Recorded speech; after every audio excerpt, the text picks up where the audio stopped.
నమస్తే. తెలంగాణ రాష్ట్రం నుంచి కేంద్రానికి మనం ఎన్ని ట్యాక్సులు కడుతున్నాము అనేటువంటిది రిటర్న్ డాక్యుమెంట్ పార్లమెంట్ లో మొన్న జరిగినటువంటి వింటర్ సెషన్ లో finance ministry MOS Pankaj Chaudhary గారు రిలీజ్ చేసినటువంటి రిటర్న్ డాక్యుమెంట్ ఇది.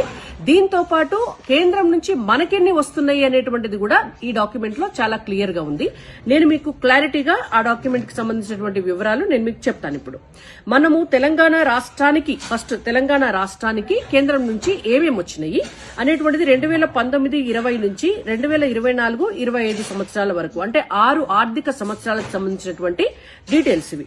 ట్యాక్స్ డెవల్యూషన్ ఫండ్స్ లో భాగంగా 1,17,860 కోట్లు, సెంట్రల్ సెక్టార్ స్కీమ్ లో భాగంగా 1,22,549 కోట్లు, సెంట్రల్లీ స్పాన్సర్డ్ స్కీమ్ సంబంధించి 81,506 కోట్లు, ఎస్టాబ్లిష్మెంట్ ఎక్స్పెండిచర్ కి సంబంధించి 174 కోట్లు, ఫైనాన్స్ కమిషన్ గ్రాంట్స్ కి సంబంధించి 16,119 కోట్లు, అదర్ సెంట్రల్ ఎక్స్పెండిచర్స్ కి సంబంధించినవి 37,925 కోట్లు. టోటల్ గా 3,76,175 కోట్ల రూపాయలు 2019 నుంచి ఇప్పటి వరకు 6 ఆర్థిక సంవత్సరాలకు కేంద్రం నుంచి తెలంగాణ రాష్ట్రానికి వచ్చినటువంటి నిధులు. ఇవి కాకుండా అడిషనల్ వచ్చినవి కూడా ఉంటాయి.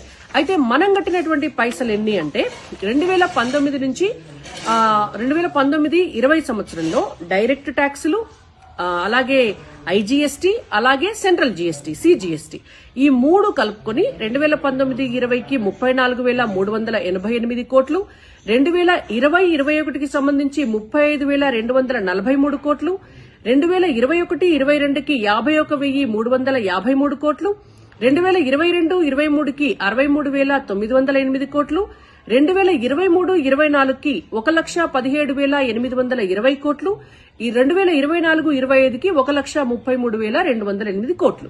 టోటల్ గా 4,35,918 కోట్లు. అంటే మనం 4,35,918 కోట్లు ఈ 6 సంవత్సరాల్లో కేంద్రానికి పన్నుల రూపంలో చెల్లిస్తే కేంద్రం మనకు చెల్లించింది 3 లక్షల వెనక్కిచ్చింది 3,76,175 కోట్ల రూపాయలు. అంటే ఇది 89%. ఒక 11% మాత్రం కేంద్రం నుంచి మనకు డైరెక్ట్ గా ఆన్ రిటర్న్ రాలేదు. అయితే ఈ 11% రక్షణ శాఖకు ఉపయోగించవచ్చు, లేదంటే కేంద్ర ప్రభుత్వ ఉద్యోగుల కోసం ఉపయోగించవచ్చు, లేదంటే అడిషనల్ గా స్పెషల్ ప్యాకేజీల కింద ఇవ్వటం కోసం కూడా ఉపయోగించవచ్చు. అంతకంటే ఎక్కువ మనం కట్టినటువంటి 100% కంటే కూడా మనకు ఎక్కువ వచ్చి ఉండొచ్చు. కాబట్టి మనం తెలంగాణ రాష్ట్ర ప్రజలు కడుతున్నటువంటి సొమ్మేమి కేంద్రం తినట్లేదు, తిరిగి మళ్లీ తెలంగాణ రాష్ట్రానికే వస్తోంది. జై తెలంగాణ, భారత్ మాతాకి జై.